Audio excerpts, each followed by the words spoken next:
Hey there.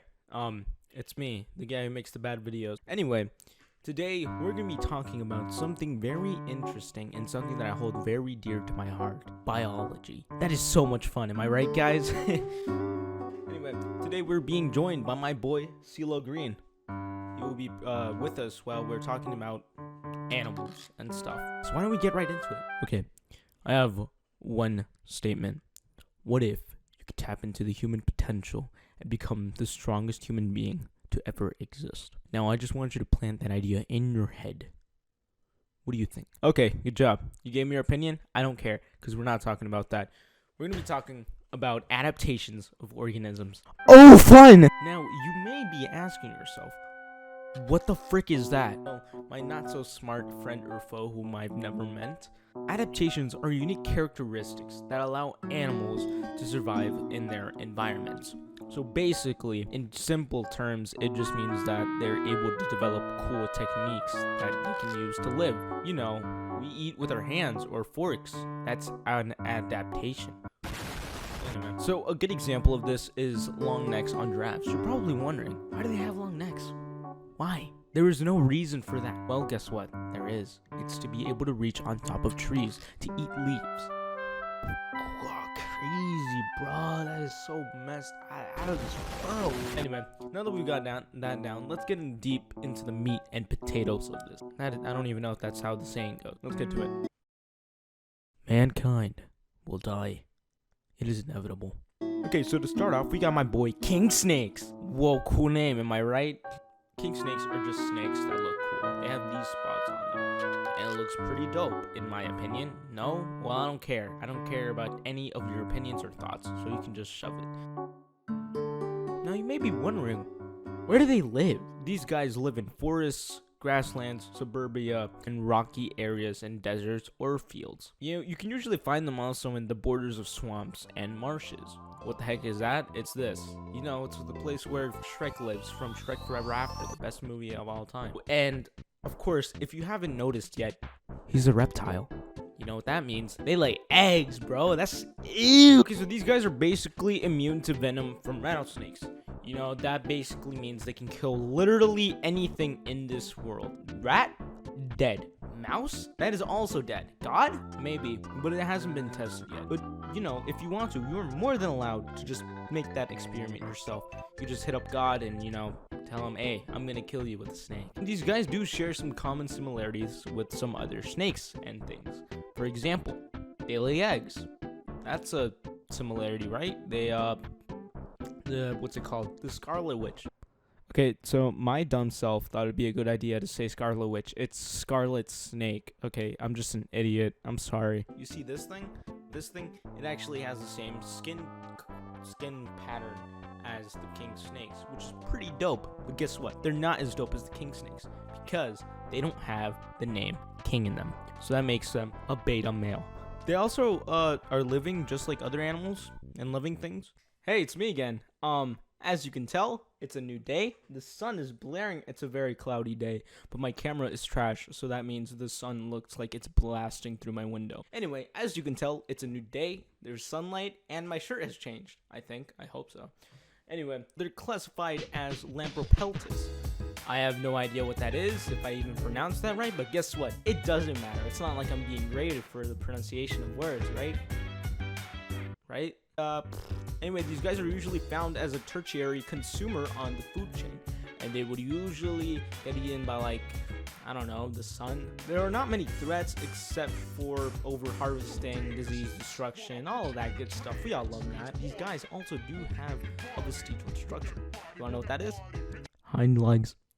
Yup, these guys can walk and stuff. Exactly, that's crazy. Well, guess what? They can't. Kind of have the bones in their body, but to walk, like, you know, legs. But guess what? They can't use it because they don't have legs. It's dumb. But who cares? Slithering is still as dope as walking. Now that we've speedrun all of that stuff, let's get even deeper into this.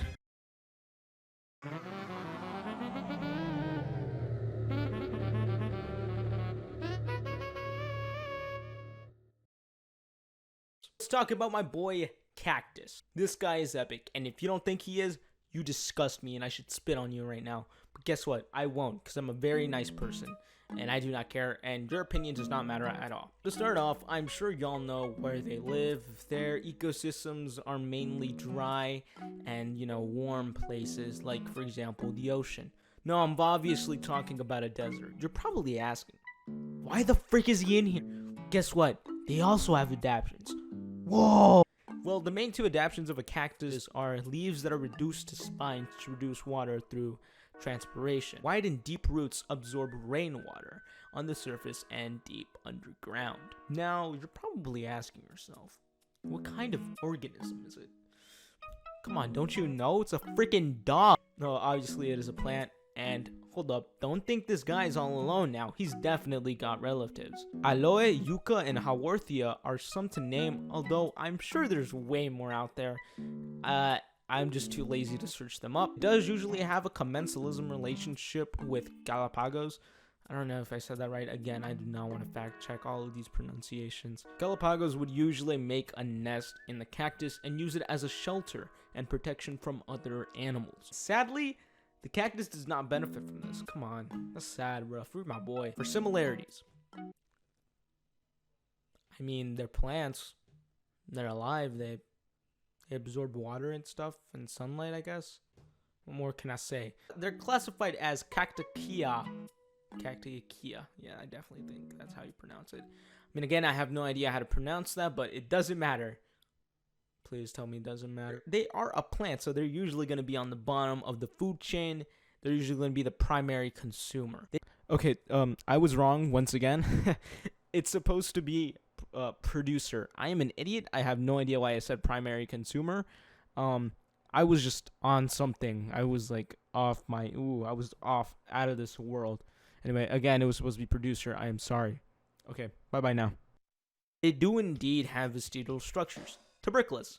That's basically a small rounded projection on a cactus stem formed from the vestigial remains of a large leaf basis arranged around a stem in crisscrossing spirals. That basically means it's got thorns and the spine little thingies that comes out of the cactus. The thing that you get hurt of. Finally, some of the main threats for these guys are gonna be overharvesting, of course, and apparently illegal trade of live plants and seeds, which I didn't know was a thing, but that sounds dope. Okay, well, we got 2 down. That's crazy. And guess what? We're not even close to finish. I'm gonna cry.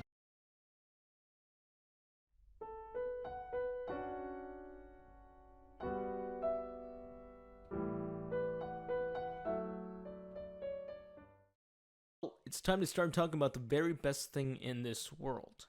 God? Food? Shelter? Solving world hunger? Ha!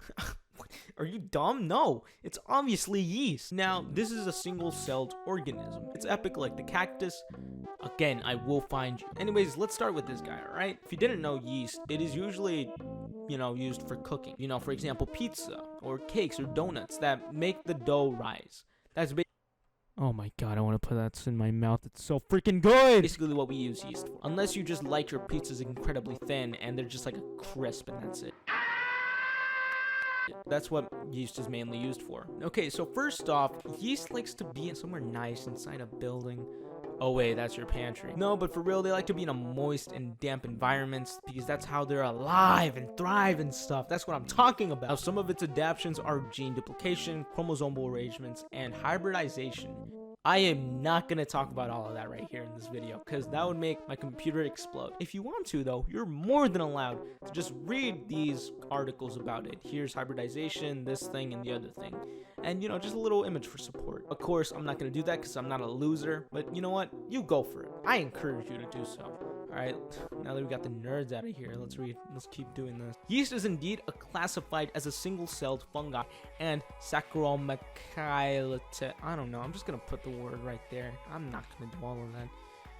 Jesus, why did science like to have to make all these dumb names? I swear to God. The relationship you'd usually find yeast in is symbiotic fermentation. Basically, put yeast, warm water, or milk, whatever, with some salt, and boom. They're gonna bloom into some type of fermentation. That's pretty dope in my opinion. Now for fossils, it's often difficult and, dare I say, impossible to find.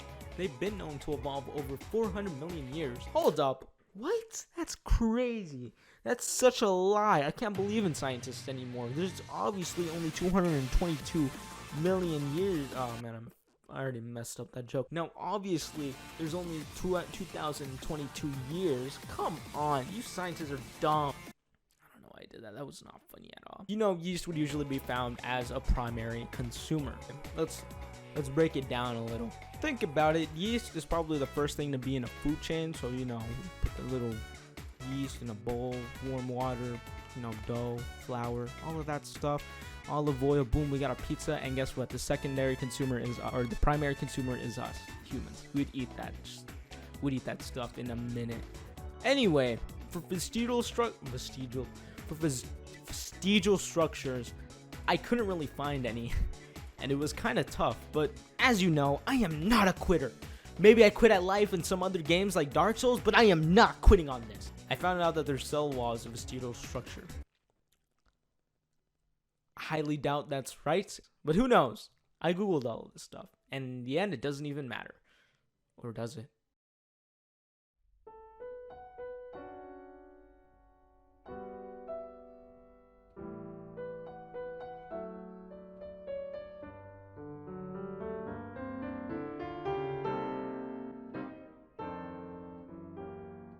Alright, well that concludes this little informative essay thingy about adaptations. I hope I am 100% sure you learned zero crap and didn't even watch this far. But guess what? If you did, I'm talking to like one person probably. Good job.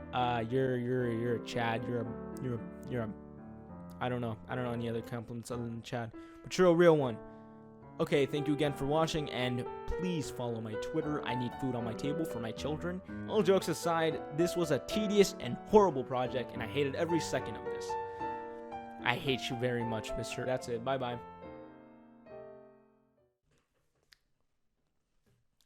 We're done. We're done. We're done.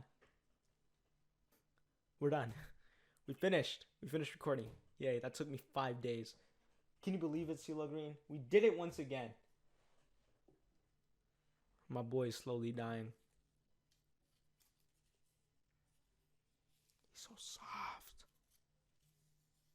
Who knew CeeLo Green would be this soft? What are you doing here watching this far? Get out of here.